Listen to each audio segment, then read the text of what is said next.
A transition town can be a town, a village, a city or a small community, and it's based on an idea that came out of the UK in about 2005. A fellow called Rob Hopkins, well, initially started in Kinsale in Ireland. He was running a permaculture course and was realising that communities weren't really thinking about peak oil and climate change and how they might be responding to them. So they developed an energy descent plan for the community, looking at different aspects such as food, housing, waste, education, building, recycling, all the different elements of a community. And when he moved to Totnes in England, he started Transition Town Totnes, and the idea, as he said, became viral, and transition towns have been springing up all around the world. There's hundreds around the world. There's at least 25 in Australia at the moment. A sustainable town is one that's living within the constraints of the resources that are available to it. So not relying too much on non-renewable resources, and particularly non-renewable energy sources, and also not relying on resources that are coming from too far away. So for example, living as much as possible with local food supplies rather than relying on food that's travelled thousands of kilometres from the another hemisphere even. Also in terms of transport, trying to rely on public transport as much as possible so that again we're not using non-renewable energy. And in terms of our housing, living in housing that actually either produces its own energy or that uses energy efficiently. To become an official transition town, you just fill in a form and just say that there's people in the community who are interested and keen and not so much committed to the idea of the framework, but understand some of the aspects required to create sustainability in a community. It's a very grassroots movement. Councils, there's a lot of different steps or stages involved in a transition town. One of them is building bridges to local government, but it's very grassroots from the community, and it's unique to each community. So what transition Bathurst might look like, for example, could be quite different to transition Blue Mountains or transition Sydney or Brighton in England or Waiheke in New Zealand. One of the things that most transition towns do is have visioning workshops so that communities are coming together and getting all the different elements of a community, so not just sort of one group of people with a certain agenda, but trying to get everyone involved and thinking about what they want their community to look like in 10, 20 or 30 years. So that then means that from the power of that visioning and looking at, for example, Bellingen have a model where they look at what do we want to refuse, what do we want to create, what do we cherish, and what do we want to recover. At the moment, Transition Blue Mountains are showing a film once a month. We've just shown the Transition movie, which is being shown in Bathurst.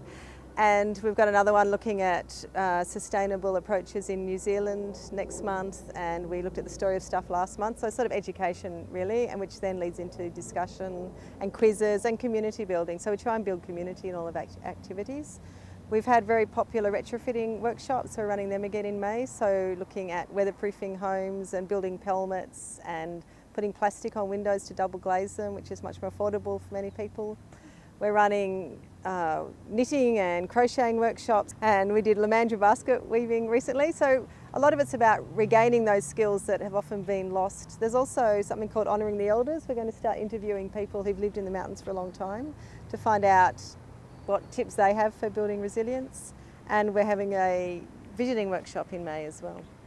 So resilience is about having the adaptability to cope with whatever comes towards us, and so in transition it's particularly the concept of peak oil, that oil will at some point run out or at least become very expensive in the short term, and that climate change will necessarily create some changes. So rather than having to react when they occur, resilience is about building in the responses so that we're able to cope with anything that can occur. So for example, food's a really big part of transition, so community gardens, garden share, community supported agriculture, kitchen gardens, a lot of those things build resilience in a community, so they're not relying on the food that comes, for however far to be on the supermarket shelves for a few days.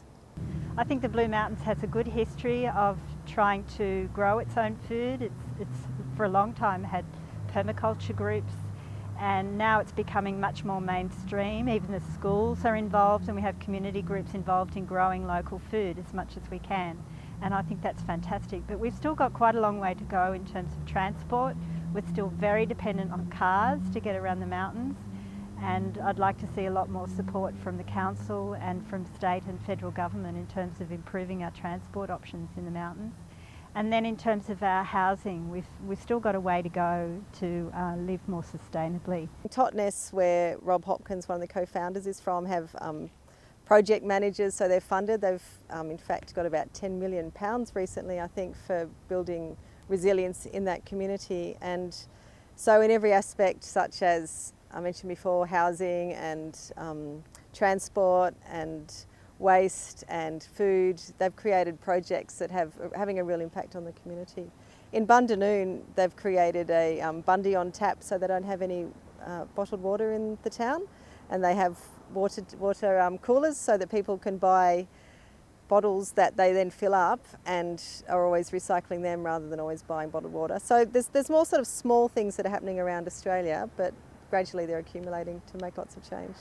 I think the urgency of climate change is becoming more and more obvious as the science becomes clearer, and we need to be working much more actively towards reducing our reliance on external energy, non-renewable energy, and particularly improving our transport. I think it would be really worth exploring the idea of Bathurst becoming a transition town, because it's fun, it's community building, it creates resilience in the community, and it's about drawing on the knowledge that's inherent in the community and creating a future that we can all look forward to. Lovely. Thank you very much, Claire. Thank you.